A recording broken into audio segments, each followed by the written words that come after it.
अभी इस लेक्चर में हम लोग पढ़ेंगे सिंपल हार्मोनिक मोशन में स्प्रिंग मास सिस्टम के बारे में। वर्क एनर्जी थ्योरम में मैंने आप लोगों को स्प्रिंग के बारे में पढ़ाया भी था और कुछ बताया भी था। तो कुछ पॉइंट्स देख लेते हैं स्प्रिंग के बारे में। मैंने आप लोगों को क्या बताया था कि अगर स्प्रिंग को अपने नेचुरल लेंथ से चेंज करेंगे, इलोंगेट किया जाए या कंप्रेस किया जाए, तो स्प्रिंग फोर्स लगाना शुरू करेगा। जब तक स्प्रिंग अपने नेचुरल लेंथ में है तब तक कोई फोर्स नहीं, लेकिन जैसे ही स्प्रिंग अपने नेचुरल लेंथ से चेंज होगा, आइदर इलोंगेशन और compression, then spring will produce force. तो यहाँ पे सिंपल हार्मोनिक मोशन में वही है कि स्प्रिंग लगा रहेगा मास के साथ, तो उसको प्रूफ करना होता है कि वो सिंपल हार्मोनिक मोशन में ऑसिलेट कर रहा है और टाइम पीरियड एनर्जी वगैरह फाइंड करना होता है। तो जैसा कि वर्क एनर्जी में हमने पढ़ा था कि अगर कोई स्प्रिंग एक्स इलोंगेट हुआ, जैसे कि मान लो कि सपोज करो ये कोई स्प्रिंग है, अभी हम लोग हॉरिजॉन्टल सिस्टम पे देखते हैं।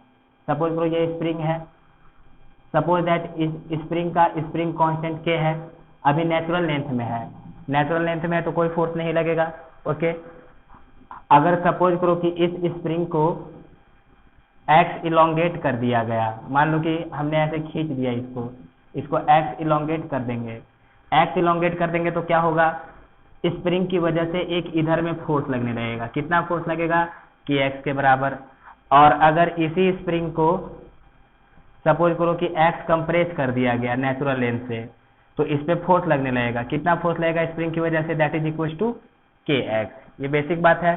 और मैंने आप लोग को ये भी बताया था कि अगर स्प्रिंग सीरीज में रहे और पैरेलल में रहे तो मीन कि मान लो कि हमारे पास ऐसे है, ये एक स्प्रिंग, ये एक स्प्रिंग, सपोज करो कि ये दो स्प्रिंग है, एक का स्प्रिंग कांस्टेंट K1, एक का स्प्रिंग कांस्टेंट K2, और ये दोनों स्प्रिंग अभी पैरेलल कॉम्बिनेशन में है।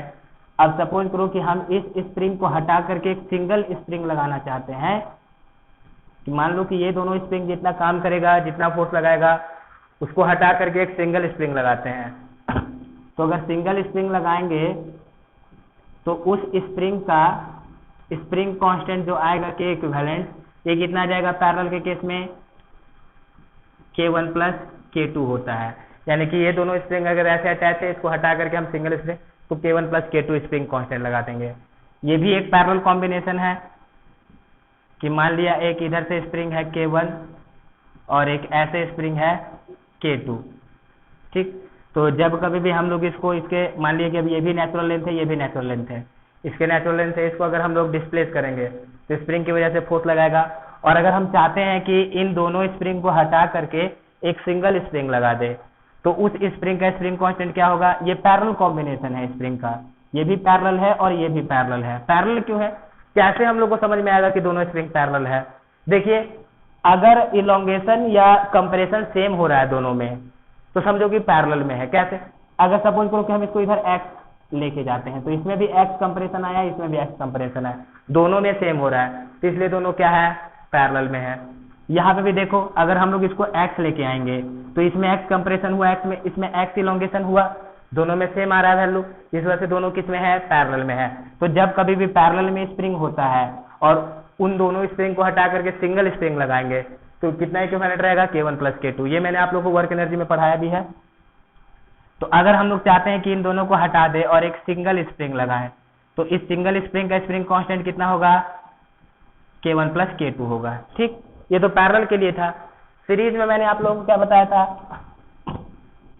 कि सपोज करो कि हमारे पास ये एक स्प्रिंग है और एक दूसरा स्प्रिंग है, मान लिया ये K1 है, ये K2 है। ठीक, अभी दोनों सीरीज में है। सीरीज में कैसे, देखिए एंड टू एंड जुड़ा हुआ है तो दोनों सीरीज में है। तो अगर हम लोग चाहते हैं कि इसको हटा करके एक सिंगल स्प्रिंग लगाएं, तो उस सिंगल स्प्रिंग का के इक्विवेलेंट कितना होना चाहिए, कैसे फाइंड किया था, 1/k equivalent is equal to 1/K1 plus 1/K2, ये स्प्रिंग कांस्टेंट होगा। यानी कि ऐसे हम लोग रिप्लेस करते हैं। तो आपको भी इस टाइप में हो सके दो तीन स्प्रिंग हो, उसको रिप्लेस करके एक सिंगल स्प्रिंग भी लगा सकते हैं सिंपल हार्मोनिक मोशन में। तो इस बात को ध्यान में रखते हुए आगे हम लोग पढ़ते हैं स्प्रिंग मास सिस्टम में।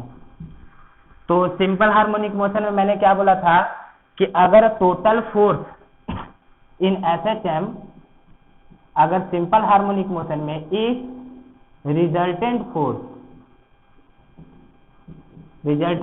F is equal to minus KX इस फॉर्म में आ गया, यानी कि total force F is equal to minus के एक्स, जिसमें x क्या होगा, x उसके मीन पोजीशन से डिस्प्लेसमेंट और माइनस n क्या दिखाएगा कि अपोजिट डायरेक्शन में है।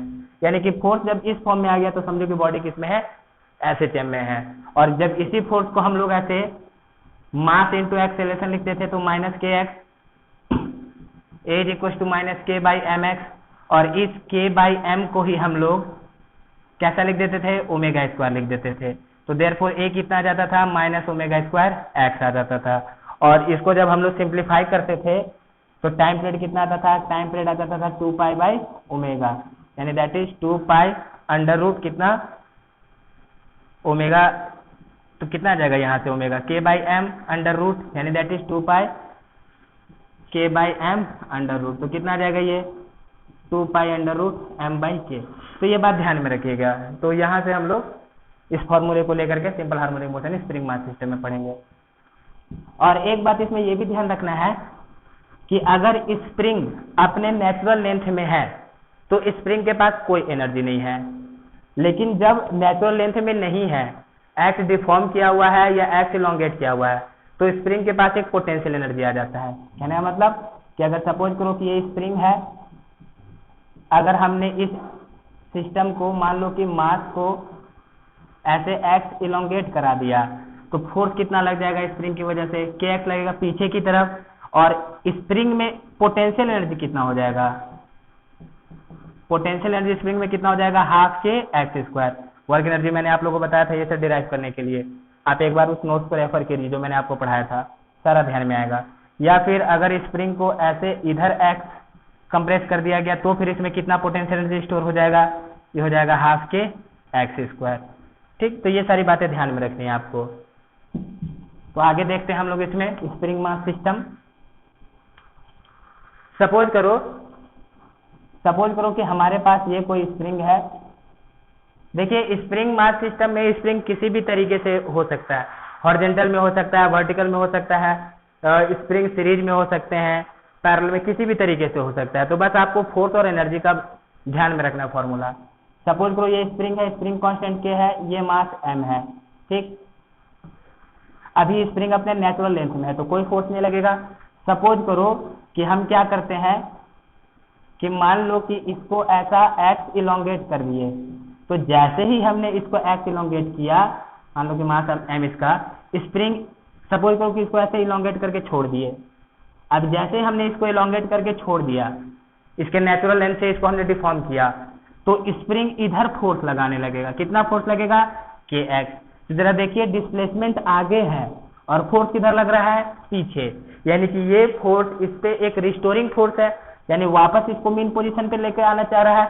तो देयरफॉर यहाँ से हम लोग एक्स कैसा लिखेंगे, माइनस के एक्स लिखेंगे। यानी कि अगर मीन पोजीशन से एक्स डिस्प्लेस है तो फोर्स कितना लग रहा है, माइनस के एक्स। ये किस फॉर्म में है, इन फॉर्म ऑफ एसएचएम, ये सिंपल हार्मोनिक मोशन के फॉर्म में है। सिमिलरली अगर स्प्रिंग को सपोज करो कि एक्स कंप्रेस कर दिया गया, मान लो कि एक्स कंप्रेस कर दिया गया, तो स्प्रिंग क्या करेगा, इधर फोर्स लगाएगा के एक्स।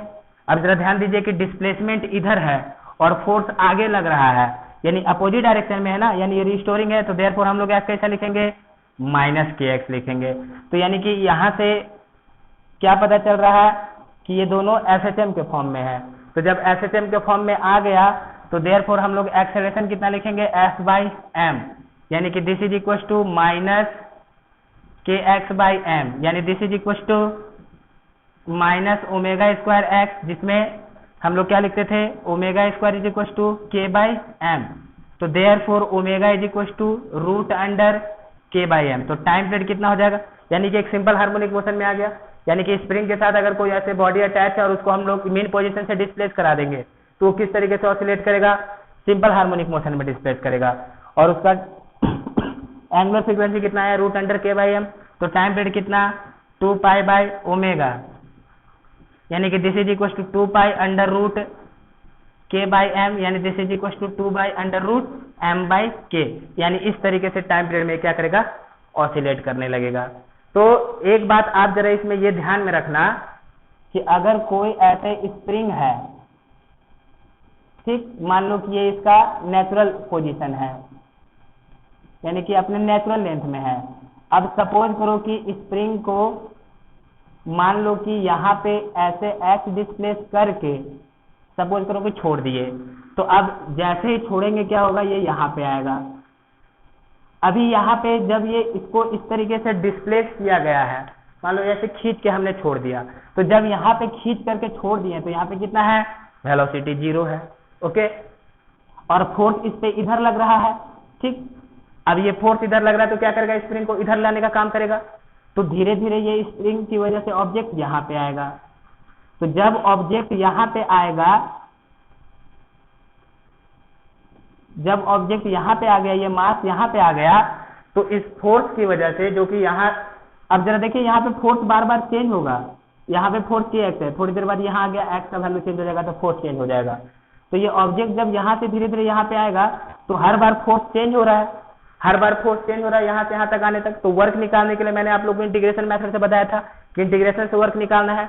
तो जब इसको यहाँ से छोड़ा जाएगा तो वेलोसिटी 0 है, ये यहाँ पे आएगा, यहाँ पे आएगा तो अभी इसके पास कुछ वेलोसिटी होगा, तो एकदम से ये नहीं रुक जाएगा। क्या होगा, फिर ये इधर जाना स्टार्ट करेगा, और जैसे ही ये इधर जाना स्टार्ट करेगा तो क्या होगा, स्प्रिंग इस पे, ये जैसे ही इधर जाना स्टार्ट करेगा स्प्रिंग इस पे आगे की तरफ फोर्स लगाएगा और रिटार्डेशन प्रोड्यूस करेगा। उसकी वजह से क्या होगा, इस मास का वेलोसिटी रुकने लगेगा और फिर एक जगह पे जाके क्या हो जाएगा, इसका वेलोसिटी फिर से क्या हो जाएगा, 0। अब फिर स्प्रिंग कंप्रेस हो चुका है, अब ऑब्जेक्ट यहाँ पे नहीं रुकेगा, अब स्प्रिंग इधर फोर्स लगाएगा तो ये बॉडी को इधर ले जाने का काम करेगा। सिमिलरली जब यहाँ तक पहुंचेगा तो इसके पास कुछ वेलोसिटी आ जाएगा स्प्रिंग की वजह से, कुछ वर्क होने की वजह से। अब वेलोसिटी होने की वजह से मास यहाँ पे नहीं रुकेगा, ये मास फिर से आगे जाएगा, और फिर जैसे ही ये मास आगे जाएगा फोर्स पीछे लगने लगेगा, यानी फिर से रिटार्डेशन देगा और फिर स्प्रिंग जा करके रुकेगा, और ये प्रोसेस इस तरीके से कंटिन्यू रहेगा। और बॉडी किस में मूव करेगा, सिंपल हार्मोनिक मोशन में। कैसे पता चल रहा है सिंपल हार्मोनिक मोशन में, कि किसी भी टाइम पे अगर स्प्रिंग अपने मीन पोजीशन से x डिस्टेंस पे है तो फोर्स माइनस kx लग रहा है अपोजिट डायरेक्शन में, जो कि सिंपल हार्मोनिक मोशन का इक्वेशन है। तो अब एक बार जरा ध्यान दो कि सपोज करो कि इसको x खींचे थे, x खींच करके हमने छोड़ दिया, x खींच करके छोड़ दिया तो ये ऐसे ऑसिलेट कर रहा है टू एंड फ्रो, तो ये वापस इधर भी कितना जाएगा, ये इधर भी वापस x तक ही जाएगा, और फिर यहाँ से छोड़ेंगे तो यहाँ पे आएगा, फिर यहाँ पे जाएगा, और ये ऐसे टू एंड फ्रो ऑसिलेट करता रहेगा। अगर हम लोग ऐसा जंक्शन लेकर के चले कि स्प्रिंग की वजह से कोई एनर्जी लॉस नहीं हो रहा है तो, लेकिन इन प्रैक्टिकली क्या होता है कि ऐसे ऑसिलेट करते जाता है, धीरे धीरे ये कम होते जाता है इसका ऑसिलेशन का एम्पलीट्यूड, और रुक जाता है। क्यों, क्योंकि प्रैक्टिकली में थोड़ा थोड़ा एनर्जी हर बार क्या होता है, लॉस होते जाता है। तो अब जरा देखिए, बॉडी को मास को यहाँ से छोड़ दिया गया, ये इधर तक आया, यहाँ आया, यहाँ आया, यहाँ, फिर यहाँ तक जाएगा, ये फिर क्या हो जाएगा, 1 कंप्लीट ऑसिलेशन हो जाएगा, और उसी 1 कंप्लीट ऑसिलेशन का टाइम पीरियड कितना है, 2π√m/k है। तो आप एक चीज जरा ध्यान दो कि स्प्रिंग की वजह से जो सिंपल हार्मोनिक मोशन में टाइम पीरियड आ रहा है वो इंडिपेंडेंट है एक्स का, कि कितना इलोंगेट किया गया था या कितना कंप्रेस किया गया था उससे इंडिपेंडेंट है। यानी कि थोड़ा सा भी इलोंगेट करके छोड़ेंगे तो वही टाइम पीरियड, और ज्यादा इलोंगेट करके भी छोड़ेंगे तो वही time period, same time period आएगा। अब इसमें एक इंपॉर्टेंट बात यह है कि जहां जितना इसको इलोंगेट करके छोड़ दिया गया वो उतने ही एम्पलीट्यूड में ऑसिलेट करेगा। मीन्स मान लो कि किसी ने इसको, सपोज करो कि कोई ये अभी अपने नेचुरल लेंथ में है, कोई इसको यहां से सपोज करो कि मैक्सिमम मान लो कि 10 सेंटीमीटर पे ऐसा खींचा और छोड़ दिया, तो अब इसका एम्पलीट्यूड कितना हो जाएगा, 10 सेंटीमीटर का ही हो जाएगा। ये 10 सेंटीमीटर में ही ऐसे टू एंड फ्रो ऑसिलेट करता रहेगा। ठीक है, अब अगर एनर्जी पूछा जाए तो इसके पास टोटल एनर्जी कितना है। अब जैसे कि मान लिया ये स्प्रिंग है, सपोज करो कि इसको मैक्सिमम यहां तक स्प्रिंग कांस्टेंट k है, स्प्रिंग कांस्टेंट k है, इसको मैक्सिमम सपोज करो कि a डिस्टेंस तक ऐसे खींच के छोड़ा गया है, तो a डिस्टेंस तक खींच करके छोड़ा गया तो क्या होगा, ये a डिस्टेंस में ही ऐसे टू एंड फ्रो ऑसिलेट करेगा, ऐसे टू एंड फ्रो ऑसिलेट करता रहेगा, और इसका टाइम पीरियड कितना आ जाएगा, इसका टाइम पीरियड आ जाएगा 2π√m/k।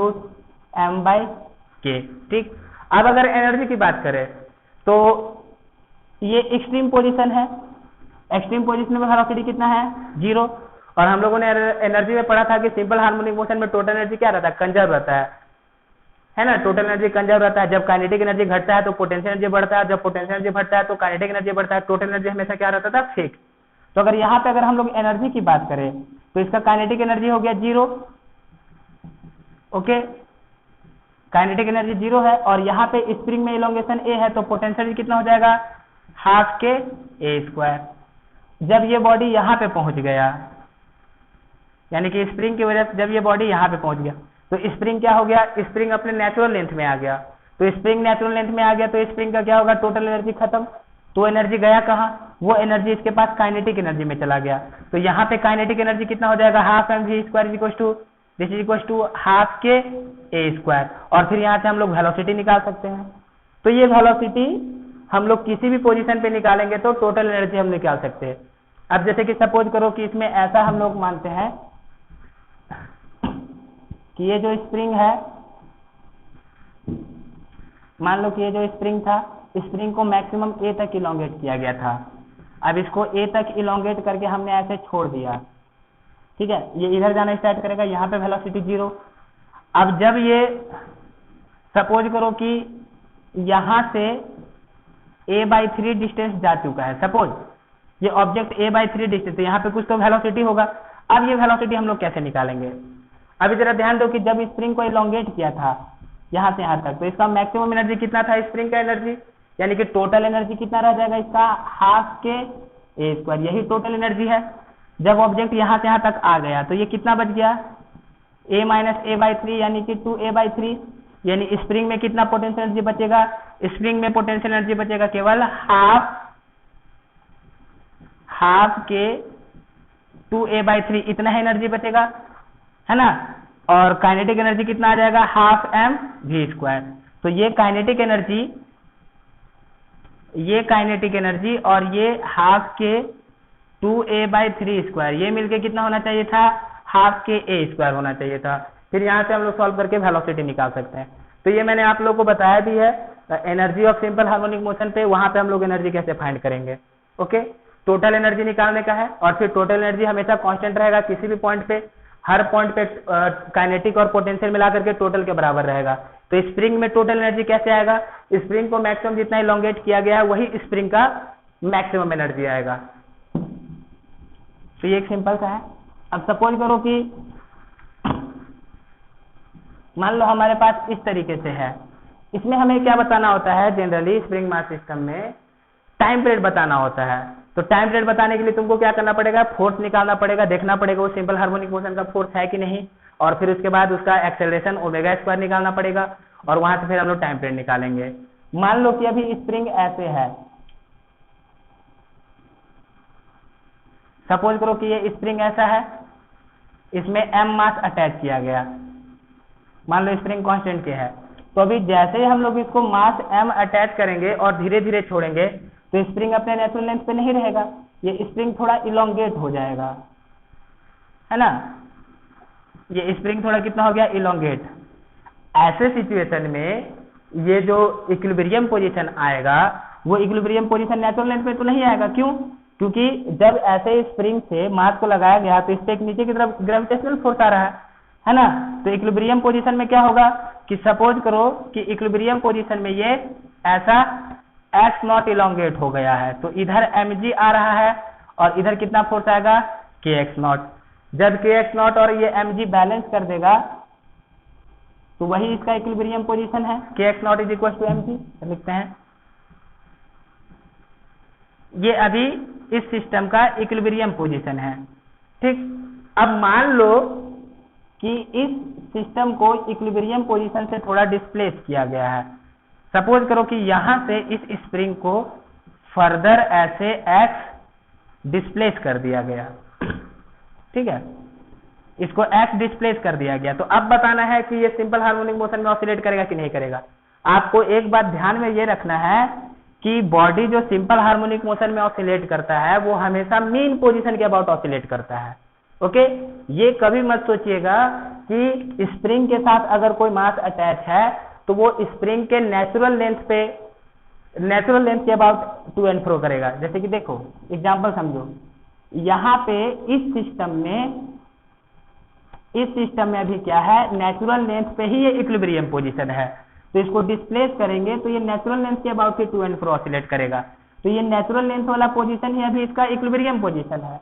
लेकिन जब ऐसे वर्टिकल रखा हुआ है तो क्या हो रहा है, इस सिस्टम में अभी यहाँ पे इक्विलिब्रियम पोजीशन नहीं बनेगा, ग्रेविटेशनल फोर्स लगने की वजह से ये थोड़ा नीचे आएगा, तो स्प्रिंग में इलोंगेशन होगा। जब kx0 और mg बैलेंस हो गया, वहां पे ये इसका इक्विलिब्रियम पोजीशन है, ये इक्विलिब्रियम पोजीशन है, यानी कि ये वाला।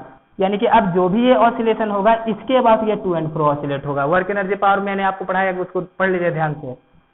फिर सपोज करो कि यहाँ से इसको x नीचे खींचा गया, ठीक है। तो जब इसको x नीचे खींच दिया गया है तो जरा देखते हैं कि इसमें फोर्स कौन कौन सा लग रहा है। नीचे में तो mg लगेगा, ओके। असल में स्प्रिंग में कितना इलोंगेशन हुआ है, ये x0 पहले से था और ये x इधर है, तो ऊपर टोटल कितना फोर्स लग जाएगा, k x प्लस x0। तो नेट फोर्स ऊपर की तरफ कितना आ गया, नेट फोर्स कितना आता है यहाँ से, k x plus x0 minus mg, यानी कि that is kx plus kx0 minus mg, यानी कि kx plus kx0 is equal to mg minus mg cancel, कितना आ गया, kx। नेट फोर्स ऊपर की तरफ लगा, मतलब कि इसको इसके इक्विलिब्रियम पोजीशन से x डिस्प्लेस कर रहे हैं, या x डिस्प्लेस हुआ है, तो फोर्स कितना लग रहा है, kx, यानी कि नेट फोर्स ऊपर है kx, यानी कि therefore F is equal to कितना, माइनस kx। क्यों, क्योंकि डिस्प्लेसमेंट इधर है, फोर्स ऊपर लग रहा है, नेट फोर्स, यानी कि ये भी किस में आ गया, देयरफॉर ये भी किस में है, SHM में है। तो जब ये SHM में आ गया यहाँ से, तो हम लोग फिर टाइम पीरियड फाइंड करेंगे। अब कैसे टाइम पीरियड फाइंड करेंगे, देखिए कितना आ जाएगा यहाँ से, F is equal to minus kx, therefore A is equal to कितना, F बाई m, यानी this is minus kx by m, यानी this is equal to minus k by m x, यानी minus omega square x, omega is equal to under root k by m, है ना। तो देर time period कितना, 2 pi by omega, यही होता है time period, यानी कि 2 pi under root m by k, यानी यही टाइम पीरियड आया। मतलब कि ये स्प्रिंग हॉरिजॉन्टल में रखे हुए थे और मास को अटैच करा करके डिस्प्लेस करा रहे, तो भी सिंपल हार्मोनिक मोशन आ रहा था, और टाइम पीरियड था 2 pi under root m by k। अगर इसी स्प्रिंग को हम लोग ऐसे वर्टिकल में मास के साथ अटैच करा देंगे तो इक्विलिब्रियम पोजीशन नेचुरल लेंथ पे नहीं आएगा, चेंज हो जाएगा। लेकिन अब इक्विलिब्रियम पोजीशन से अगर इसको x डिस्प्लेस कराया गया तो भी ये क्या होगा, सिंपल हार्मोनिक मोशन में ही ऑसिलेट करेगा, और टाइम पीरियड कितना आएगा, सेम। यानी कि सिंगल स्प्रिंग को आप हॉरिजॉन्टल में रखो या वर्टिकल में रखो, टाइम पीरियड हमेशा क्या रहता है, सेम ही रहता है, 2 pi under root m by k ही रहेगा, ठीक। इसको ऐसे भी हम लोग समझ सकते हैं अब, कि मान लो ऐसा करते हैं कि सपोज दैट ये ऐसे मास है, ऐसे इंक्लाइंड प्लेन पे, सपोज करो कि ऐसे स्प्रिंग इसके साथ अटैच है, स्प्रिंग कांस्टेंट के है, ये थीटा है, मान लो कि स्मूथ है। तो अभी क्या होगा, इस पे एक mg फोर्स लग रहा होगा, इधर आ जाएगा mg cos थीटा, और इधर आ जाएगा mg sin थीटा, है ना। तो इसका जो इक्विलिब्रियम पोजीशन है वो नेचुरल लेंथ पे नहीं आएगा। मान लो कि ये इधर से x0 इलोंगेट हो गया है, x0 इलोंगेट हो गया है, तो अभी इक्विलिब्रियम पोजीशन कहाँ पे आ जाएगा, जब mg sin थीटा kx0 के बराबर होगा तो, ओके। कितना हो जाएगा ये, mg sin theta is equal to kx, और यहाँ पे जो नॉर्मल रिएक्शन आएगा, इस नॉर्मल रिएक्शन को ये mg cos थीटा बैलेंस करेगा, ठीक है। अभी ये इक्विलिब्रियम पोजीशन में है, और यहाँ पे भी देखिए जो इक्विलिब्रियम पोजीशन आया वो स्प्रिंग का नेचुरल लेंथ नहीं आया, स्प्रिंग थोड़ा x0 क्या हो गया, इलोंगेट हो गया। अब सपोज करो कि इस पोजीशन से,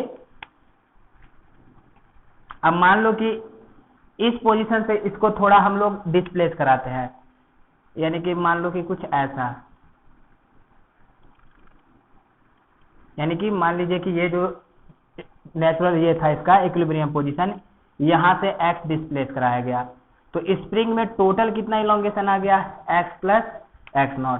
फिर से इधर कौन सा फोर्स लगेगा, इधर लगेगा mg, तो इधर mg cos थीटा और इधर mg sin थीटा।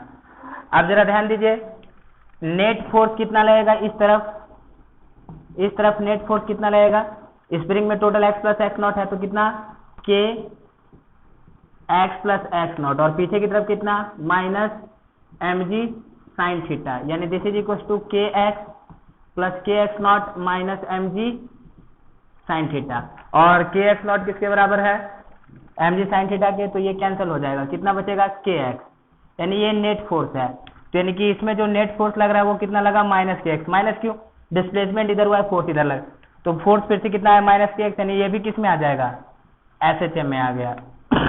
तो इसका मतलब क्या पता चल रहा है कि स्प्रिंग को हम वर्टिकली रखे, हॉरिजॉन्टली रखे या किसी इंक्लाइंड प्लेन पे रखे, अगर उसके इक्विलिब्रियम पोजीशन से डिस्प्लेस कराया जाएगा तो स्प्रिंग हमेशा किस में आएगा, ये मास किस में आएगा, वो सिंपल हार्मोनिक मोशन में आएगा। तो F is equal to minus के x, therefore A is equal to F by M, यानी this is equal to minus के बाई एम एक्स, यानी this is equal to minus omega square x acceleration. तो time period बराबर कितना 2 pi by omega, यानी this is 2 pi by omega is equal to कितना आ जाएगा, फिर यहाँ से omega is equal to under root K by M, तो यानी कि टाइम पीरियड कितना आ जाएगा 2 pi under root M by K. मतलब कि आप एक सिंगल स्प्रिंग को हॉरिजॉन्टल रखिए, वर्टिकल रखिए या किसी इंक्लाइंड प्लेन पे रखिए, टाइम पीरियड तीनों में क्या आता है, सेम ही आता है। ठीक, तो ये बात हमेशा ध्यान में रखने का, एक सिंगल स्प्रिंग का इतना आता है। अभी इसी चीज को हम लोग यूज करके आगे देखते हैं अलग अलग सिचुएशन में।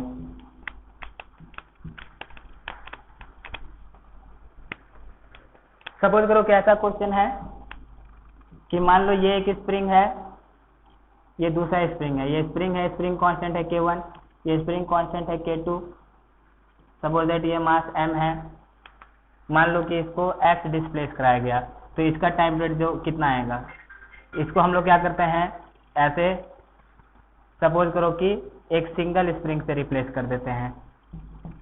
इस चीज को हमने क्या किया, एक सिंगल स्प्रिंग से रिप्लेस कर दिया K इक्विवेलेंट, ठीक है।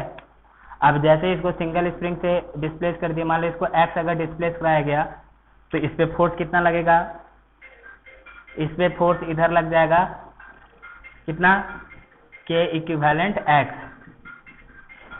इसमें K इक्विवेलेंट फोर्स लगेगा।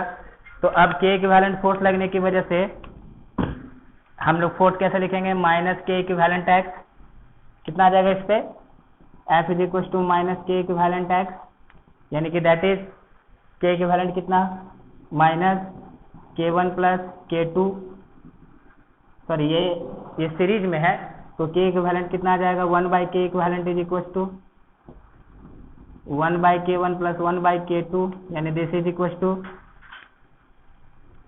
K इक्विवेलेंट कितना आ जाएगा, therefore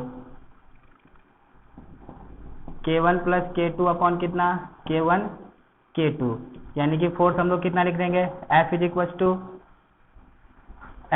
to minus K1 plus K2 K1 K2, okay X। तो यानी कि देयरफॉर यहाँ से A इज इक्वल टू कितना माइनस F बाई एम, यानी कि दिस इज, ऐसा करते हैं इसको हम लोग ऐसे लिखते हैं माइनस K इक्विवेलेंट mx, यानी therefore minus omega square x।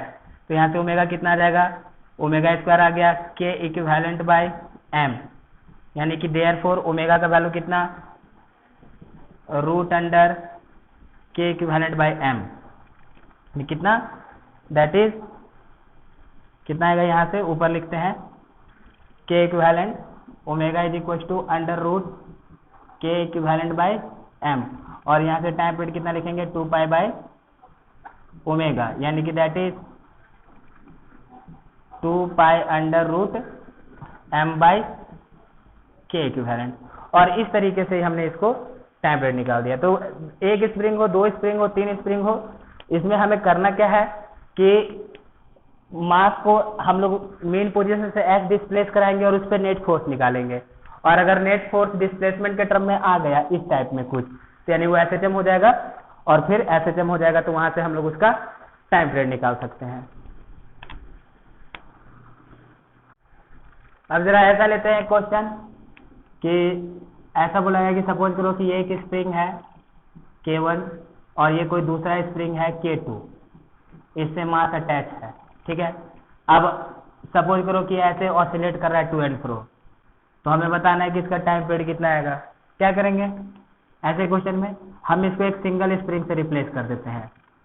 के इक्विवेलेंट, ठीक, m, जिसमें के इक्विवेलेंट कितना हो जाएगा, ये के इक्विवेलेंट हो जाएगा k1 प्लस k2। ओके, अब ऐसा करते हैं कि अब जब हम लोग इसको ऐसे x डिस्प्लेस कराए, मान लो इलोंगेट कराए या कंप्रेस कराए, तो फोर्स इधर लगेगा। तो जब x डिस्प्लेस कराएंगे, कंप्रेस कराएंगे, तो इसमें रिस्टोरिंग फोर्स कितना लगेगा, रिस्टोरिंग फोर्स लग जाएगा, that is equal to K equivalent x, यानी कि therefore F is equal to कितना, minus K equivalent x। Minus sign क्या शो कर रहा है कि डिस्प्लेसमेंट, यानी कि डिस्प्लेसमेंट के अपोजिट में लग रहा है फोर्स, यानी कि देयरफॉर ये किस में आ जाएगा, SHM आ जाएगा। और देयरफॉर टाइम पीरियड कितना हो जाएगा, 2 pi under root m by कितना, के इक्विवेलेंट, जो भी इसे आ रहा था। तो हमारे पास इस तरीके का सिस्टम हो सकता है, उसमें हम लोग यही करेंगे। अब जैसे कि सपोज दैट ऐसा है कि मान लो मास m है, ये k1, ये स्प्रिंग कांस्टेंट k2, ठीक है, कहता है कि इसको ऐसे डिस्प्लेस कर दिया जाए, तो फिर ये SHM में आएगा कि नहीं, ऑब्वियसली SHM में आएगा, है कि नहीं, टू एंड फ्रो करेंगे तो इसको हम लोग क्या करते हैं, एक सिंगल से ये कर देते हैं। मान लो कि हमने एक सिंगल स्प्रिंग लगा दिया के इक्विवेलेंट, ठीक। अब जैसे ही इसको x डिस्प्लेस कराएंगे, x डिस्प्लेस कराएंगे तो क्या होगा, एक ऐसे फोर्स लगने लगेगा पीछे की तरफ। अगर इधर x डिस्प्लेस कराए तो फोर्स कितना आ जाएगा, के इक्विवेलेंट x, है ना। तो देयरफॉर x कितना, minus K equivalent x, minus sign क्या पर अपोजिट, यानी ये किस में है, SHM में है। तो टाइम पीरियड कितना आ जाएगा, 2 pi under root m by K equivalent. और यहाँ से हम लोग टाइम पीरियड निकालेंगे। कुछ अलग टाइप के क्वेश्चंस को करते हैं। सपोज दैट ऐसा है क्वेश्चन कि मान लिया कि हमारे पास ऐसा सिस्टम है,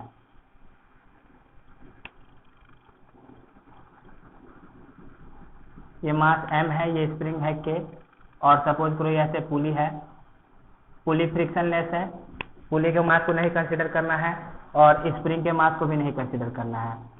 अब क्वेश्चन कहता है कि अभी सपोज करो ये इक्विलिब्रियम में है, सिस्टम अभी किस में है, इनिशियली इन इक्विलिब्रियम।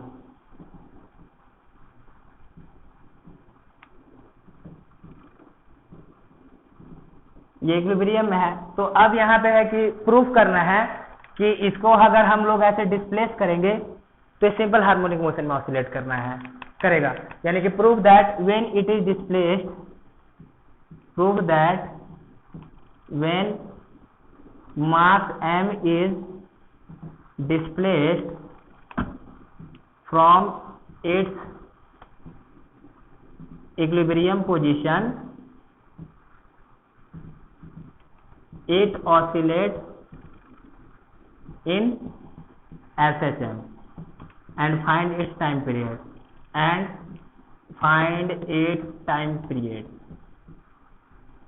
एक सिंपल क्वेश्चन है, इसको हम लोग बताना है, ठीक है। क्वेश्चन लिख लो आप। तो ऐसा करते हैं हम लोग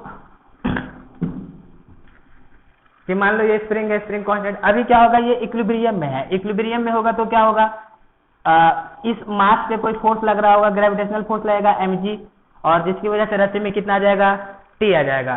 तो सपोज करते हैं कि लेट इन इक्विलिब्रियम, अभी इक्विलिब्रियम कंडीशन में, ठीक, इसमें कितना फोर्स लग रहा है, इसमें mg फोर्स लगेगा, और रस्सी में कितना होगा, टेंशन t होगा। तो t और mg एक दूसरे को क्या कर रहा होगा, बैलेंस कर रहा होगा। ओके, अब जरा ध्यान दो, ये जो t है, रस्सी पूरा एक ही है, तो यहाँ पे भी टेंशन कितना होगा, t टेंशन ही होगा, है ना।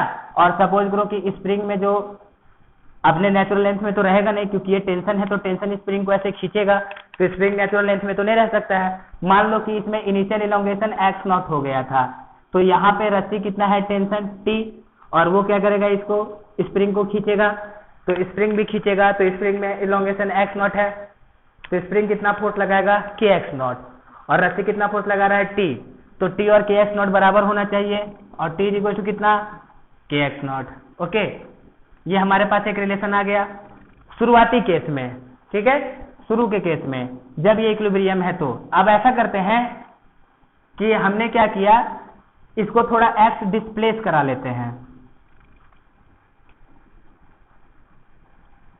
ठीक है। मान लिया कि हमने क्या किया, इसको मास को सपोज करो कि ऐसा एक्स डिस्प्लेस करा दिए इसके इक्विलिब्रियम पोजीशन से, इक्विलिब्रियम पोजीशन इतना था, सपोज करो कि इसको ऐसा एक्स डिस्प्लेस करा दिए इस मास को, ठीक है। अब जरा ध्यान दो आप कि जब हम लोग इसको इधर से एक्स नीचे लेकर के आएंगे तो इधर से रस्सी एक्स ऊपर जाएगा, तो इधर से जब रस्सी एक्स ऊपर जाएगा तो स्प्रिंग में कितना एलोंगेशन हो जाएगा, एक्स के बराबर ही हो जाएगा। यानी कि पहले से तो स्प्रिंग में, यानी कि इनिशियली इस स्प्रिंग में पहले से एक्स नॉट इलोंगेशन था और इसको जब एक्स खींचे हैं तो एक्स इलोंगेशन और हो जाएगा, है ना। अब इलोंगेशन होने की वजह से इसमें फोर्स चेंज होगा, तो फोर्स चेंज होगा तो वो रस्सी पे अलग फोर्स लगाएगा, तो रस्सी पे अलग फोर्स लगेगा तो रस्सी का टेंशन भी चेंज होगा। तो मान लेते हैं कि रस्सी में कितना टेंशन आ गया, टी डैश आ गया, यानी कि let mass is displaced X downward. Suppose करो कि हम नीचे की तरफ डिस्प्लेस कर दिए, तो मान लेते हैं कि टेंशन कितना आ जाएगा, सपोज करो कि let tension is T dash, suppose करो कि टेंशन टी डैश है यहाँ पे। तो अब जरा ध्यान दीजिए, ये टेंशन टी डैश है और इस पे कितना फोर्स लग रहा है नीचे, इस पे नीचे कितना फोर्स लग रहा है mg, यानी इस पे नीचे की तरफ लगेगा mg और ऊपर की तरफ कितना है टी डैश है। तो अभी जरा ध्यान दो कि ऊपर की तरफ देखो, ये जो T dash equilibrium position mg किसके साथ बैलेंस हो रहा था, mg बैलेंस हो रहा था t के साथ, यानी कि जब mg t के बराबर होगा तो ये इक्विलिब्रियम पोजीशन में है। लेकिन यहाँ पे टेंशन चेंज हो गया है, टेंशन कितना हो गया टी डैश, तो ऑब्वियसली ये टी डैश और mg के बराबर हो नहीं सकता, क्योंकि जब t रहता तो ये डिफरेंट हो गया ना टेंशन, जब टेंशन डिफरेंट हो गया तो mg के साथ बैलेंस नहीं रह सकता। तो मान लो कि हमने इधर ले लेते हैं नेट फोर्स, तो नेट फोर्स ऊपर कितना आ जाएगा बता, सपोज ऊपर की तरफ कितना टी डैश माइनस mg, ठीक है, ऊपर की तरफ टी डैश नीचे mg, तो नेट फोर्स ऊपर आया टी डैश माइनस mg। अब जरा ध्यान दो कि अगर इसमें यहाँ पे टेंशन टी डैश है तो यहाँ पे भी टेंशन कितना होगा, टी डैश ही होगा, और ये टी डैश, और स्प्रिंग में कितना एलोंगेशन हो गया टोटल, इधर एक्स नॉट पहले से थे और बाद में कितना एक्स, यानी कि टोटल एलोंगेशन कितना है एक्स प्लस एक्स नॉट, और फोर्स कितना लगेगा स्प्रिंग की वजह से K X plus X naught, और that will be equal to कितना टी डैश। अब यहां से हम लोग कितना लिखेंगे, K X plus X naught is equal to T dash. तो देयरफॉर ऐसा करते हैं कि हम लोग इस टी डैश को यहां से रिप्लेस कर देते हैं, तो देयरफॉर कितना आ जाएगा, F is equal to K X plus X naught minus M G, यानी that is K X plus K X naught minus M G.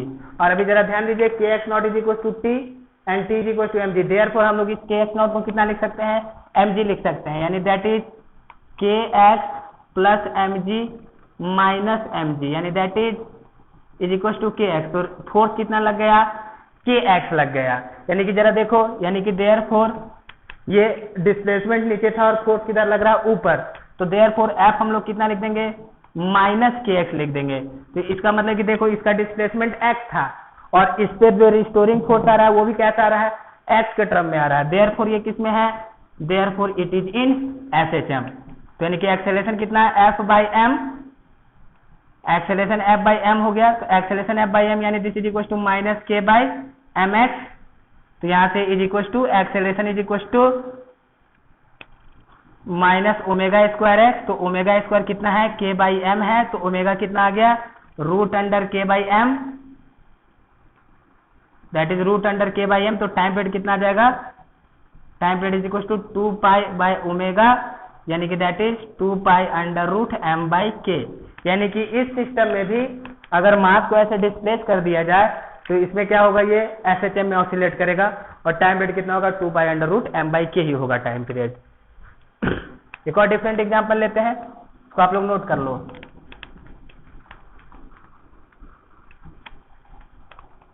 Suppose that अब हम लोग ऐसे लेते हैं क्वेश्चन कि स्प्रिंग ऐसे कनेक्टेड है और ये स्प्रिंग ऐसे पुली से कनेक्टेड है और इधर स्ट्रिंग को फिक्स किया गया है और इधर स्प्रिंग में मास m लगाया गया है, ओके, और यहाँ पे स्प्रिंग कनेक्ट है। मान लो स्प्रिंग कांस्टेंट k है। सपोज करो कि अभी ये इक्विलिब्रियम में है, मान लिया कि अभी इक्विलिब्रियम में है। सेम क्वेश्चन है कि prove that when mass is displaced from its equilibrium position then it will oscillate in SHM. Proof करना है कि जब इसको डिस्प्लेस कर देंगे तो एसएचएम में एसएचएम में ये ऑसिलेट करेगा। तो अभी इक्विलिब्रियम पोजीशन के कंडीशन में हम लोग लेकर के चलते हैं। ध्यान दो कि सपोज करो ये इक्विलिब्रियम में, मान लो कि इसमें टेंशन T है। इन इक्विलिब्रियम, हम इक्विलिब्रियम की बात करते हैं। सपोज करो कि इसमें टेंशन T है, नीचे कितना फोर्स लगेगा, mg लगेगा। तो T इक्वल टू कितना हो जाएगा, यहाँ से mg हो जाएगा। अब जरा ध्यान दो, ये पूरा एक ही रस्सी है, रस्सी को मासलेस लेना है और पुली भी मासलेस है। तो यहाँ का टेंशन और यहाँ का टेंशन भी सेम होगा, यानी इसमें टेंशन कितना है T, ओके, और यहाँ पे भी कितना T, T कितना हो जाएगा 2T, यानी ये T और ये T, तो यहाँ पे कितना आ जाएगा 2T, यहाँ पे टेंशन 2T आएगा, है ना। तो टेंशन 2T होने की वजह से स्प्रिंग अपने नेचुरल लेंथ में नहीं रह जाएगा। तो मान लेते हैं कि ये स्प्रिंग क्या है, स्प्रिंग सपोज करो कि शुरुआती में ये x नॉट इलोंगेट हो चुका है। तो स्प्रिंग क्या करेगा, स्प्रिंग पे यहाँ पे 2T फोर्स लगेगा और स्प्रिंग में इलोंगेशन कितना है x नॉट। तो kx नॉट किसके बराबर होना चाहिए, 2T के बराबर, यानी कि यहाँ से kx नॉट हम लोग कितना लिखेंगे, ये हो जाएगा 2T, ठीक। अब ऐसा करते हैं कि सपोज करो कि let mass is displaced by x। Suppose करो कि हम मास को x से डिस्प्लेस कर देते हैं।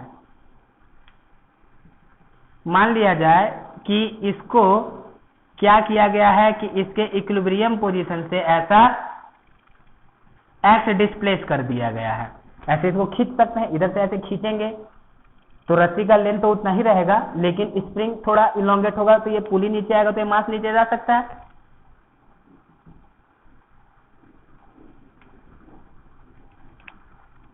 Suppose it like this.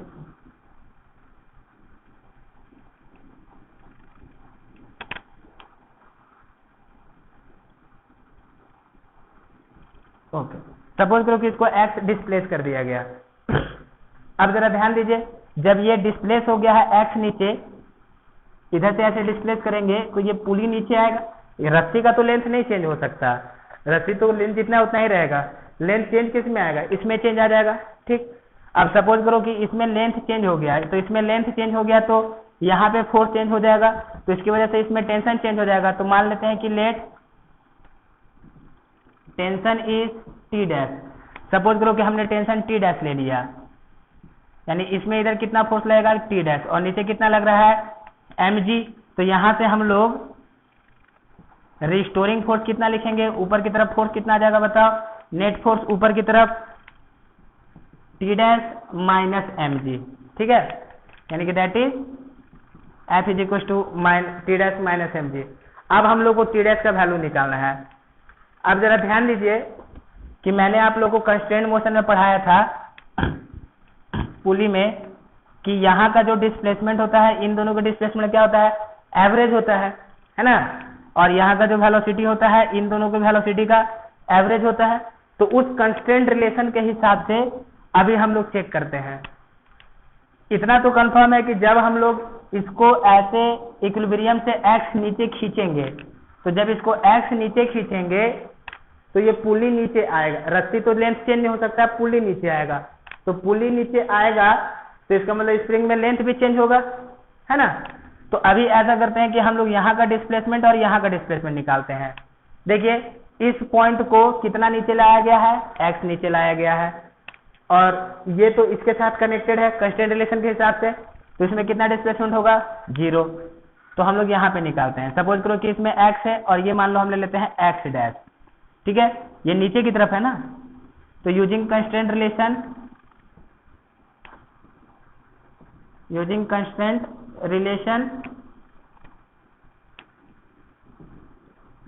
Constraint relation के हिसाब से यहाँ और यहाँ का डिस्प्लेसमेंट का एवरेज किसके बराबर होना चाहिए, इसके बराबर। तो इसका मतलब x ये नीचे आया है, ये देखो ये पॉइंट इससे कनेक्टेड है ना, ये पॉइंट मास से कनेक्ट, तो मास नीचे जाएगा उतना ही ये भी नीचे जाएगा, तो मास x नीचे गया, तो इस पॉइंट को हम लोग कितना नीचे ले सकते हैं, x नीचे ले सकते हैं, x। ये इससे कनेक्टेड है तो ये तो फिक्स है, तो इस वजह से ये भी फिक्स होगा, तो इसका भी डिस्प्लेसमेंट कितना हो जाएगा, 0 हो जाएगा। तो x plus 0/2, x plus 0/2 this is equal to कितना, x डैश। तो इसका मतलब कितना आ जाएगा यहाँ से, x इज इक्वल टू कितना, यानी कि that is x/2 is equal to x dash, है ना। यानी कि देयरफॉर कितना आता है यहाँ से, एक रिलेशन आ गया, x dash is equal to x/2। तो कहने का मतलब ये है कि अगर ये x नीचे आया है तो ये पुली कितना नीचे आया, ये पुली नीचे आया x डैश। मतलब कि जब हम लोग इस मास को ऐसे x नीचे खींचेंगे, तो मास को जब x नीचे खींच रहे हैं तो पुली कितना नीचे आ रहा है, पुली नीचे आ रहा है x dash, that is equal to कितना, x/2, यानी ये x/2 है। तो अब पुली जितना नीचे आएगा उतना ही इलोंगेशन और हो जाएगा स्प्रिंग में। पहले से तो x0 इलोंगेशन है ही इक्विलिब्रियम पोजीशन पे, इसको और x नीचे खींच दिए, इसको और x नीचे खींच दिए तो पुली कितना नीचे आ गया, x dash, that is x/2। तो यानी उतना इलोंगेशन और हो गया इसमें, मतलब पहले से तो इसमें x0 इलोंगेशन था ही, अब फर्दर और कितना इलोंगेशन हो गया, x डैश, है ना, यानी कि दैट इज x/2 के बराबर। अब यहाँ पे टेंशन कितना है, t डैश है, तो t डैश बराबर कितना आ गया, mg। अब यहाँ से ध्यान दीजिए आगे जरा, अब इसके आगे ध्यान देना है आपको, इस इक्वेशन को हम लोग इधर लिख रहे हैं, कितना आ रहा है, F इज इक्वल टू ऊपर की तरफ नेट फोर्स कितना आ रहा है, that is t dash minus mg आ रहा है, ठीक। अब यहाँ पे भी t डैश, यहाँ पे भी t डैश, तो t डैश मिलके यहाँ पे कितना, 2t डैश, और ये 2t डैश किसके बराबर होगा, स्प्रिंग में जितना इलोंगेशन उसके फोर्स के बराबर। स्प्रिंग में टोटल इलोंगेशन कितना है, x0 x plus x dash, तो यहाँ से हम लोग कितना लिखेंगे, 2t dash is equal to, 2t dash is equal to कितना, k x0 प्लस कितना, x डैश, यानी कि that is t dash is equal to k/2 x0 plus x dash, ठीक है।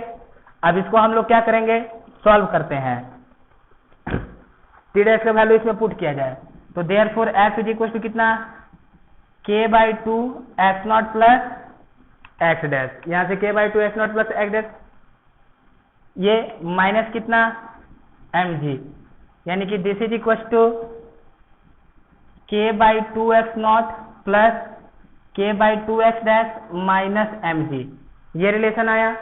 अब जरा ध्यान दो, यहाँ से k x0 किसके बराबर है, 2t के बराबर है, और 2t किसके बराबर है, mg। तो अगर यहाँ से हम लोग k x0/2 लिखेंगे तो वो t के बराबर हो जाएगा, और t किसके बराबर हो जाएगा, mg, यानी कि देयरफॉर ये किसके बराबर है, ये mg के बराबर है, यानी this is equal to mg plus k/2, what is the value of x dash, this is x/2 minus mg, mg cancel हो गया, तो यानी कि देयरफॉर यहाँ से फोर्स कितना आ गया, force is equal to kx/4, यानी कि जब इसको x डिस्प्लेस किया गया है, तो जब x डिस्प्लेस किया गया है तो इस पे ऊपर की तरफ कितना फोर्स आ रहा है, kx/4, फोर्स ऊपर है, डिस्प्लेसमेंट नीचे है, तो देयरफॉर हम लोग कितना लिख सकते हैं, F is equal to minus k/4x, minus sign किस लिए, क्योंकि फोर्स अपोजिट डायरेक्शन में है। तो जरा देखिए ये भी किस फॉर्म में आ गया, F is equal to minus some constant into x, यानी ये भी किस फॉर्म में आ गया, SHM के फॉर्म में आ गया।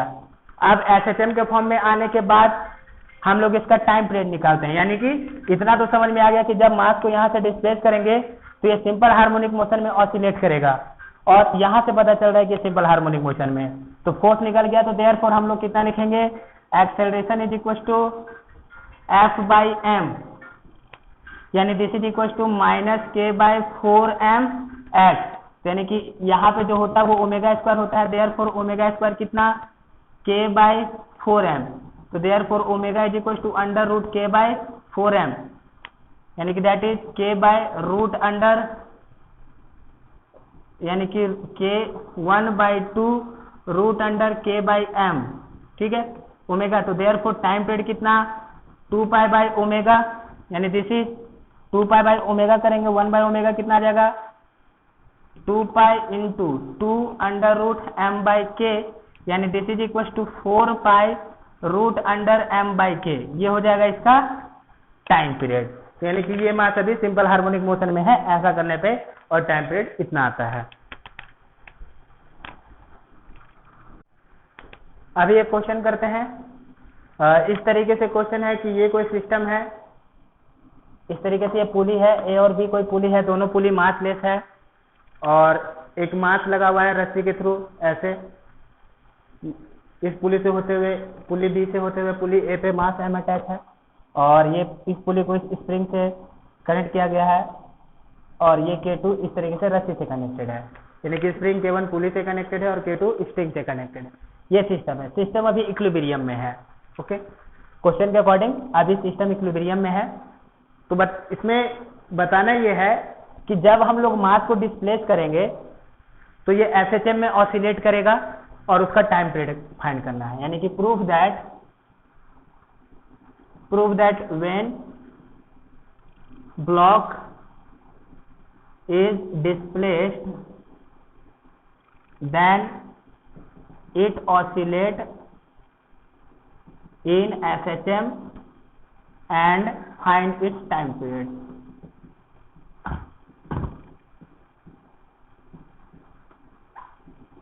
ये SHM में ऑसिलेट करेगा और उसका टाइम पीरियड फाइंड करना है। क्वेश्चन आप लोग नोट कर लो, सॉल्व करते हैं। तो मान लेते हैं कि अभी ये इक्विलिब्रियम में है सिस्टम, लेट इन इक्विलिब्रियम, हम इसको अपने इक्विलिब्रियम में मान करके चलते हैं। तो अभी जरा ध्यान दे, इक्विलिब्रियम पोजीशन में क्या होगा, रस्सी में कुछ टेंशन होगा और इस पे ग्रेविटेशनल फोर्स लग रहा होगा। मान लो कि let tension is T, suppose करो कि हम टेंशन T ले लेते हैं। तो टेंशन T ले लेंगे तो इधर T टेंशन आएगा, इधर mg आएगा, तो T और mg क्या करना चाहिए, एक दूसरे को बैलेंस करना चाहिए। अब इधर देखिए रस्सी में टेंशन T है तो यहाँ पे भी T है और यहाँ पे भी T है, तो ये T टोटल ऊपर कितना हो जाएगा 2T, यानी कि इस स्प्रिंग को ऊपर कितने फोर्स से खींचा जा रहा है 2T से खींचा जा रहा है। तो जब स्प्रिंग को ऊपर 2T से खींचा जा रहा है तो ये स्प्रिंग भी अपने इक्विलिब्रियम कंडीशन में नहीं रहेगा, नेचुरल लेंथ में नहीं रहेगा, सॉरी, है कि नहीं। ये T और ये T इस पुली को ऊपर खींचेगा, पुली को ऊपर खींचा जाएगा मतलब स्प्रिंग को कितने से खींचा जा रहा है 2T से ऊपर खींचा जा रहा है, तो ये स्प्रिंग अपने नेचुरल लेंथ में नहीं रहेगा।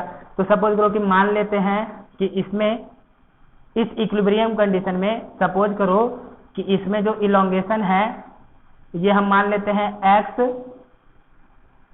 x0 1 मान लेते हैं कि इक्विलिब्रियम पोजीशन में इसमें x0 1 का इलोंगेशन है, ठीक। अब जरा ध्यान दीजिए, यहाँ पे टेंशन T, ये रस्सी में टेंशन T है, तो ये स्प्रिंग को कितने से खींचेगा, ये भी स्प्रिंग को T से खींचेगा, है ना।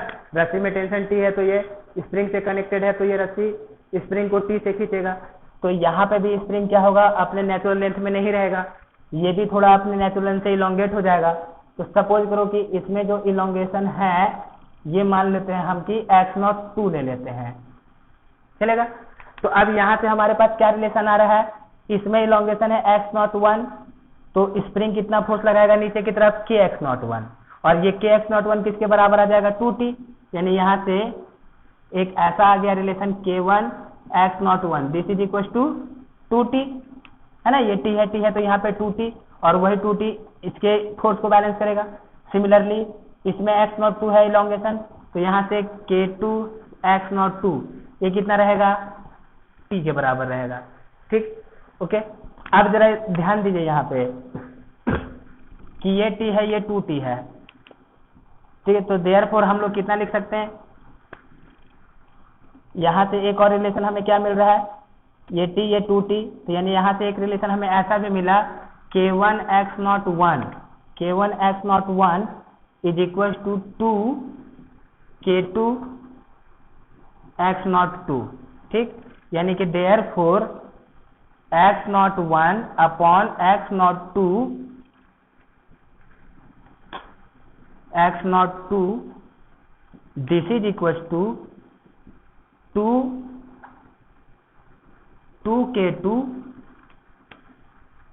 2k2 अपॉन k1, यानी ये एक रिलेशन है। ये रिलेशन क्या बता रहा है कि जब ये सिस्टम इस तरीके से है इक्विलिब्रियम में, तो मान लिया कि mg नीचे फोर्स है, रस्सी में टेंशन T है, तो T और mg बराबर हो गया। अब ये T रस्सी के थ्रू हर जगह पे ट्रांसमिट होगा, यहाँ पे T 2T, ये 2T फोर्स लगेगा इस स्प्रिंग से, तो मान लिया स्प्रिंग में x01 इलोंगेशन है, तो K1 x01 2T के बराबर ले लिया। ये इक्विलिब्रियम कंडीशन के टाइम का है। फिर यही रस्सी इससे कनेक्टेड है, तो ये T से खींचेगा, तो मान लो इसमें इक्विलिब्रियम में x02 है, तो कितना आ जाएगा x02, ठीक है, T इक्वल टू। अब यहाँ से हम लोग इन दोनों को अगर इक्वेट कराएंगे, अगर इन दोनों को इक्वेट करा रहे हैं तो हमें क्या मिल रहा है, ये एक रेशियो मिल रहा है। ये रेशियो हमारे लिए इंपॉर्टेंट है। ये रेशियो क्या बता रहा है कि अगर इस सिस्टम में इसमें कुछ इलोंगेशन होगा और इसमें कुछ इलोंगेशन होगा, आइदर इक्विलिब्रियम के टाइम पे या फिर ऑसिलेशन के टाइम पे, अगर कुछ भी इसमें ऐसा इलोंगेशन आएगा इन दोनों में, तो वो इलोंगेशन हमेशा इस रिलेशन के साथ रहेगा। अभी अगर सपोज करो कि हम इसको थोड़ा खींच देते हैं, अगर इसको हम थोड़ा खींच देंगे तो क्या होगा, इसमें भी इलोंगेशन चेंज होगा, इसमें भी इलोंगेशन चेंज होगा। तो अब जो दूसरा नया इलोंगेशन आएगा वो भी क्या होगा, वो इस रिलेशन को होल्ड करेगा। तो ये हमारे पास एक इंपॉर्टेंट रिलेशन है, इसको जरा ध्यान दीजिए। ठीक, अब ऐसा करते हैं कि मान लो कि net mass m is displaced by x। Suppose करो कि इसको x से नीचे डिस्प्लेस कर देते हैं, तो एक नया डायग्राम बना लेते हैं यहाँ पे कि इसको x से नीचे डिस्प्लेस कर दिया।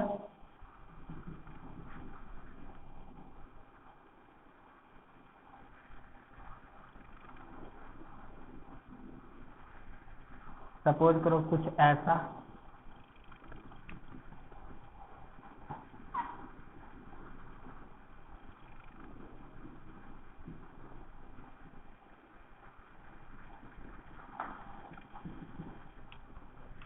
ये पहले इतना था। सपोज करो कि इसको ऐसे x नीचे लेकर के चले गए इस ब्लॉक को। अब जैसे जैसे ही इस ब्लॉक को x नीचे लेकर के जाएंगे तो क्या होगा, इस स्प्रिंग में इलोंगेशन चेंज हो जाएगा। तो इलोंगेशन चेंज होने की वजह से क्या होगा, फोर्स चेंज हो जाएगा, उसकी वजह से रस्सी में टेंशन चेंज होगा। तो मान लेते हैं कि टेंशन T डैश है। ओके, सपोज करो कि हमने टेंशन कितना ले लिया, T डैश, इसमें कितना फोर्स है, mg। तो यहाँ से हम लोग कैसा लिखेंगे, नेट फोर्स, जो नेट फोर्स आएगा ऊपर की तरफ, है ना, ऊपर की तरफ जो नेट फोर्स आएगा हम लोग कितना लिखेंगे, T डैश माइनस mg। ठीक, अब जरा ध्यान दीजिए कि यहाँ पे रस्सी टेंशन है, तो यहाँ पे भी कितना हो जाएगा, यहाँ पे भी T डैश रहेगा और यहाँ पे भी T डैश रहेगा। तो इसमें T डैश है फोर्स, इसमें भी T डैश है ना, यहाँ पे भी T डैश और यहाँ पे भी T डैश, तो इसमें कितना लग जाएगा, 2T डैश। पहले से इलोंगेशन कितना था, x01 था, यानी कि इसमें पहले से इलोंगेशन x01 था। मान लेते हैं कि अब नया इलोंगेशन सपोज करो कि x1 हो गया है, ठीक, और कुछ इलोंगेशन हो गया, x1 हो गया। अब इसमें भी पहले से कितना इलोंगेशन था, इसमें पहले से इलोंगेशन था x02, सपोज करो कि थोड़ा और इलोंगेट हो गया, ये x2 के बराबर हो गया। अब यहाँ से हम लोग क्या बता सकते हैं कि ये T डैश mg आ गया, और यहाँ से हम लोग ये x नीचे आया है। अब जरा ध्यान दीजिए, एक इंपॉर्टेंट यहाँ पे अपने को क्या रिलेशन मिलेगा कि ये 2T डैश किसके बराबर हो जाएगा, यहाँ से नेक्स्ट ये 2T डैश इसके बराबर k x01 प्लस x1 के बराबर आएगा। एंड दूसरा कौन सा, ये T डैश इस स्प्रिंग से कनेक्टेड है, तो इसको T डैश से खींचेगा, तो ये T डैश कितना हो जाएगा, स्प्रिंग के फोर्स के बराबर, यानी कि that is T dash is equal to कितना आ जाएगा, यहाँ से ये K1 है, ये K2 इंटू कितना, x02 प्लस x2। ठीक है, एक बात जरा यहाँ पे ध्यान दो कि यहाँ से हमने एक्स नॉट वन बाय ये रिलेशन निकाला था, तो इसका मतलब यहाँ से x not one by x not two this is equal to कितना 2, K2 का वैल्यू कितना था 4K1, यानी कि that is 4K1 upon K1, यानी कितना आ गया 8 आ गया। यानी कि इक्विलिब्रियम पोजीशन में ये जो इलोंगेशन है एक्स नॉट वन ये 8 times of x not two के बराबर है। ठीक, हमेशा इतना ही इलोंगेशन होगा, इधर से भी रिलेशन। आप जरा ध्यान दीजिए, यहाँ से हमारे पास ये एक रिलेशन आया, तो इन दोनों रिलेशन से फिर हम लोग कैसा लिख सकते हैं, इन दोनों रिलेशन से फिर वापस हम लोग लिखेंगे ये टी डैश है, ये 2t डैश है, यानी कि K1 x not one plus x1 this is equal to 2K2 x not two plus x2। ठीक है, यानी कि K1 x not plus x1 is equal to, यहाँ से K2 कितना है, K2 है 4K1 के बराबर, यानी that is 2 into 4K1 x not two plus x2, ये K1 K1 cancel, x not plus x1 is equal to 8 x not two plus x2, यानी कि that is x not one plus x1 is equal to 8 x not two 8 x2। ये दोनों देखिए x not one और ये दोनों same है तो कैंसिल हो गया, यानी कि therefore x1 is equal to कितना 8 x2। यानी कि जब इसको ऐसे x खींचा गया तो इसमें इलोंगेशन हुआ, इसमें इलोंगेशन हुआ, तो इसका जो इलोंगेशन है x1 देखिए एक्स्ट्रा इलोंगेशन जो है वो भी कितना आया, इसका 8 टाइम्स आया, और इधर से इक्विलिब्रियम टाइम पे भी जो इलोंगेशन आ रहा था वो भी किसका आया था, इसका 8 टाइम्स आ रहा था। इसीलिए मैंने आपको बताया था कि जब कभी भी हम लोग इसको डिस्प्लेस करेंगे इलोंगेशन होगा तो इलोंगेशन हमेशा इसी रेशियो में रहेगा, और वो यहाँ से प्रूफ होकर के भी आ रहा है। ठीक, तो हमने अभी इतना इसको फाइंड कर लिया x1 और x2। देखिए यहाँ पे ये आपको पहले भी समझ में नहीं आ रहा होगा कि इसको x डिस्प्लेस किया गया है, तो जब x डिस्प्लेस किया गया है इसको, तो हम लोग ये सब क्यों फाइंड कर रहे हैं, है कि नहीं, इसका इलोंगेशन इसका इलोंगेशन। अभी देखो इस बॉडी को डिस्प्लेस किया गया है x से, तो अब हम लोग इस पे जो फोर्स निकालेंगे वो फोर्स x के टर्म में आना चाहिए, और जब तक वो फोर्स x के टर्म में नहीं आएगा तब तक हम लोग उसको SHM के फॉर्म में नहीं लिख पाएंगे। अब इस फोर्स को जैसे देखिए F is equal to T dash minus mg आया, हमने डिस्प्लेस बेस इसको x किया है, तो इसमें ये जो फोर्स आ रहा है क्या ये x के टर्म में है, अभी नहीं है, तो इसको x के टर्म में लाना पड़ेगा। तो x के टर्म में लाने के लिए क्या करेंगे हम लोग, ये पहले देख लेते हैं कि जब इसको डिस्प्लेस करेंगे तो इन सब में कितना डिस्प्लेसमेंट आएगा, और उसी डिस्प्लेसमेंट के अकॉर्डिंग फिर हम लोग स्प्रिंग के फोर्स को इसके इलोंगेशन के टर्म में लिख सकते हैं, और उस इलोंगेशन को वापस x के टर्म में लिखा जा सकता है, तो टेंशन x के टर्म में आ जाएगा, और फिर वहां से सॉल्व करेंगे तो फोर्स x के टर्म में आएगा। तो सबसे पहले तो स्प्रिंग में कितना इलोंगेशन हुआ ये जान लेना जरूरी है। तो यहाँ पे x1 is equal to 8x2, ये हमारे पास एक रिलेशन आ गया। ठीक, अब जरा इसमें हम लोग कंस्ट्रेंट मोशन से चलते हैं, इतना आप लोग नोट करके लिखेंगे। अब जरा कंस्ट्रेंट मोशन अप्लाई किया जाए इस सिस्टम में। अब देखो कंस्ट्रेंट मोशन लिखेंगे तो हमारे पास क्या रिलेशन आ जाएगा, देखिए इसको x खींचा गया है ना, आप ध्यान दो जरा, इसको x नीचे इलोंगेट किया गया है पहले से, तो पुली के हिसाब से यहाँ का जो डिस्प्लेसमेंट होता है इन दोनों का एवरेज होता है, तो जब ये x नीचे आया इसका डिस्प्लेसमेंट 0 है, तो इधर से भी कितना ऊपर जाना चाहिए, x के ऊपर जाना चाहिए। आप कैलकुलेट करके देखो इसको, पुली में हम लोगों ने क्या पढ़ा था कि अगर इस तरीके से है कि मान लो कि इसका x1 डिस्प्लेसमेंट, इसका x2, और इसका क्या होता है, ये होता है average x1 plus x2 by 2, लेकिन ये डिस्प्लेसमेंट है तो वेक्टर के जैसा, यानी कि अगर एक वेक्टर नीचे ले रहे हैं एक वेक्टर ऊपर ले रहे हैं, तो अगर एक तरफ प्लस में लिया जाए तो दूसरा तरफ किस में लेना पड़ेगा, माइनस में लेना पड़ेगा। उस हिसाब से ये पॉइंट इससे कनेक्टेड है, तो इस पॉइंट में जितना, जैसे कि इसको x नीचे लेकर के आए तो ये पॉइंट भी कितना नीचे आया, x नीचे आया, तो इस पुले के हिसाब से ये कितना नीचे आया है x, और इसका डिस्प्लेसमेंट कितना है 0, है ना, ये x नीचे आ गया। मान लो हम इसको x डैश लेते हैं तो कितना हो जाएगा, यहाँ से x dash plus x by two is equal to 0, यानी कि therefore x dash plus x is equal to 0, तो एक्स डैश कितना आ गया माइनस एक्स, यानी कि जब ये एक्स नीचे आएगा तो ये पॉइंट कितना ऊपर जाएगा, ये पॉइंट जाएगा माइनस एक्स, यानी कि माइनस यानी कि उल्टा, यानी कि ये एक्स नीचे आएगा तो ये एक्स ऊपर जाएगा, ठीक है, यानी ये ऊपर जा रहा है एक्स, तो यानी ये पॉइंट ऊपर कितना जा रहा है, एक्स से जा रहा है। जब ये पॉइंट इससे कनेक्टेड है, ये एक्स ऊपर गया तो ये पॉइंट कितना ऊपर गया, ये भी एक्स ऊपर गया। अब जरा ध्यान दीजिए, ये एक्स ऊपर गया है, ठीक है, ये एक्स ऊपर गया है और इसमें कितना एलोंगेशन है x2, इसमें कितना एलोंगेशन है x2, तो यानी कि ये पॉइंट कितना नीचे आया है, x2 नीचे आया है, और इसमें कितना एलोंगेशन हुआ है x1, यानी ये पॉइंट कितना ऊपर गया है, x1 ऊपर गया है।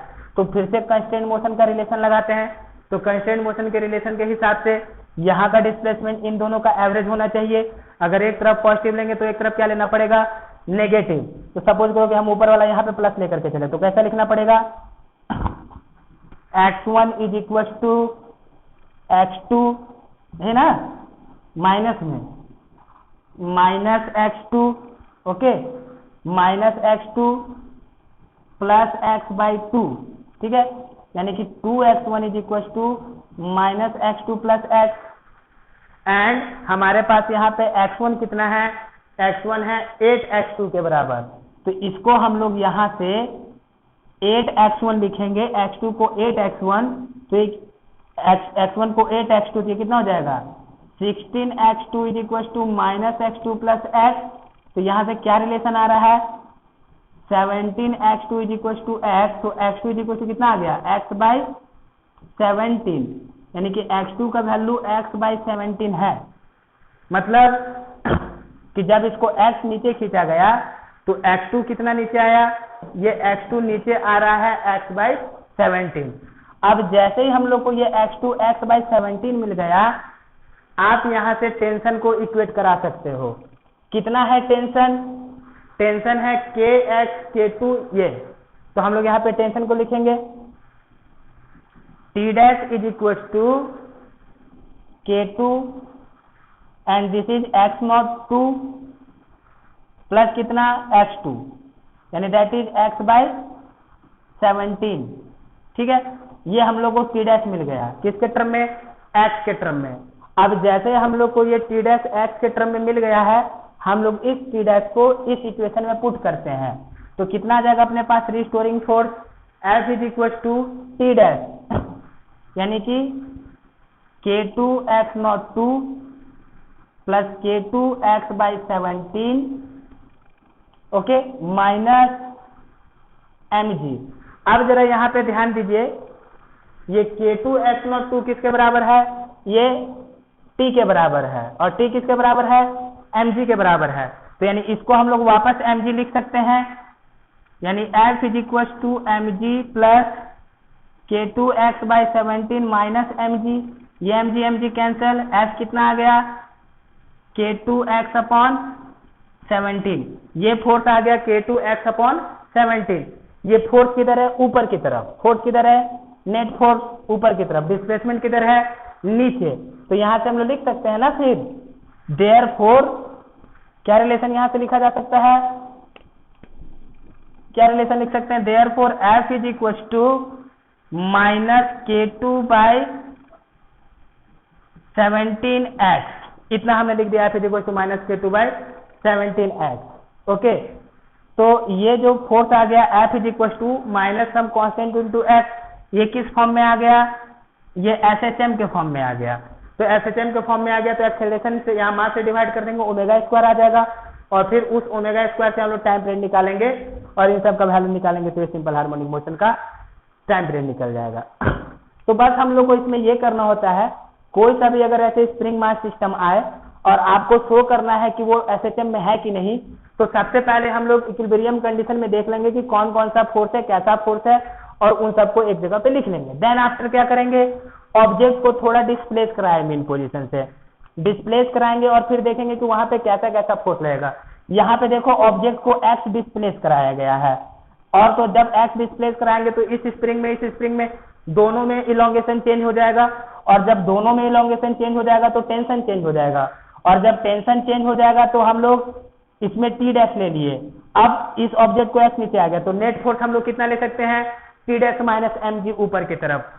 अब जरा देखिए कि ये जो फोर्स है सॉरी, इसको हम लोग सिंपल हार्मोनिक मोशन में तभी रिप्रेजेंट कर सकते हैं जब ये फोर्स एक्स के टर्म में आए तो, लेकिन फोर्स तो यहाँ पे एक्स के टर्म में आ नहीं रहा है, यानी कि आपको फर्दर कैलकुलेशन करके इस चीज को एक्स के टर्म में लिखना होगा, ठीक, तो ही हम लोग इसको ऐसे में करेंगे। तो अभी डायरेक्ट यहाँ से तो रिलेशन नहीं आएगा, तो अब कुछ चेंजेस देख लेते हैं। यहाँ पे इसमें टेंशन टी डैश है तो इसमें टेंशन टी डैश है, तो यहाँ पे टी डैश, यहाँ पे टी डैश, टोटल कितना लगा 2 टी डैश। तो इस स्प्रिंग को कितने से खींचेगा, ये 2 टी डैश से खींचेगा। तो मान लो कि जब स्प्रिंग को 2 टी डैश से खींचेगा, पहले से इलोंगेशन x0 1 था, सपोज करो फोर्स चेंज हुआ और इलोंगेशन आ गया, x1 इलोंगेशन आ गया, तो x1 इलोंगेशन आ गया तो 2 टी डैश किसके बराबर हो जाना चाहिए, फोर्स के बराबर, स्प्रिंग के फोर्स के बराबर, यानी 2 T dash is equal to k1 x0, यानी टोटल इलोंगेशन इतना है। सिमिलरली इसमें मान लिया कि x0 एक्स्ट्रा इलोंगेशन आ गया, तो ये यहाँ पे टेंशन t है, तो ये टी डैश है, तो टी डैश किसके बराबर आएगा, k2 x0 2 प्लस x2 के बराबर आ गया। ओके, अब यहाँ से हम लोग इसको रिलेट करा रहे हैं, तो रिलेट कराने के बाद एक क्या रिलेशन आ गया, x1 is equal to 8x2, यानी कि x1 और 8x2 ये रिलेशन आ गया, ठीक। अब जरा ध्यान दो, x1 is equal to 8x2 हमारे पास रिलेशन है। अब हम लोग को जो भी फोर्स लिखना है वो x के टर्म में लिखना है, तो अभी अगर ये x नीचे आया है नमाज, तो ये भी x नीचे आया है, तो कंस्टेंट रिलेशन के हिसाब से यहाँ का डिस्प्लेसमेंट का एवरेज ये होता है, उस हिसाब से हम अगर इसको h डैश मान लें और ये x आया है, तो h dash plus x by 2 कितना हो रहा है 0, यानी x डैश कितना गया माइनस एक्स, मतलब अगर ये x नीचे गया तो ये x ऊपर जाएगा, अगर ये x ऊपर जाएगा तो ये x ऊपर जाएगा, और इसमें इलोंगेशन हमने एक्स्ट्रा x1 लिया है और इसमें x2 लिया है। अब इस x1 x2 और x में रिलेशन हम लोग निकालेंगे कंस्टेंट मोशन के हिसाब से, तो क्या रिलेशन आ गया, ये रिलेशन आ गया 2x2, और हम लोग को पता है कि अभी अभी हमने निकाला x1 = 8x2, तो x1 को 8x2 किया तो ये रिलेशन आया, यानी x2 को हमने x के टर्म में लिख दिया, जो भी इलोंगेशन होगा स्प्रिंग को उसको हम लोग को x के टर्म में लिखना है, तो x2 को x के टर्म में लिख दिया। अब जैसे ही x2 को x के टर्म में लिख दिया, इस t डैश को हमने x के टर्म में लिख दिया।